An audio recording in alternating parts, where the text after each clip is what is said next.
واقعا چې ډېر خوښ یم د دې لپاره چې افغانستان په استازیتوب د آسیا جام سیالیو لپاره د مبصر په صفت باندې غوره سوی یم.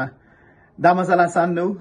په 2013 کې زما یادېږي چې کله د آسیا جام سیالیو لپاره د مبصرینو لیست خپور سوی و، هغې کې دوستانو زما یادونه کړې وله چې ګواکې احمد فرحت فدایي دغه توانایي لري چې د نړۍ په کچه باندې د مبصر په صفت باندې د افغانستان استازولي وکړی شي. خوشحاله یم چې د 7 کالو په فاصله کې دغه ده الحمدلله دغه خوب په حقیقت بدل سو او د لومبي ځل لپاره زه به د آسیا جام سیالیو برخه یم انشاءالله. زما سفر به په 15 تاریخ باندې پیل کیږي او د 3 سیالیو قرارداد ما سره سوی ده. که چیرته انشاءالله افغانستان مخکینی پړاو ته ځي نو انشاءالله زما قرارداد به غځېږي. افغانستان لوبډله که تاسو وګورئ بالکل زما باندې متوازنه لوبډله ده. په سر کې ټاپ آرډر بیټسمنان ورسره شته.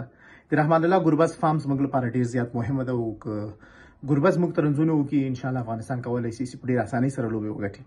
همداراز لاندې فضل الله فاروقي فارم هم موږ ته همغومره مهمه ده او هغسې کله ویکټې واخلي نو افغانستان ته په پاور پلی کې چې کله دننه ویکټې ورکړي نو افغانستان ډېر قوت سره په لوبه کې خپل حضور ثابتولی شي او انشاءالله لوبې ګټلی شي. په منځ کې د ابراهیم زدران فارم، د حضرت الله عمرزي فارم بیرته راګرځېدل، درویش رسولي شتون، د محمد نبي فارم راګرځېدل د هانګ کانګ د لوبې مقابل کې.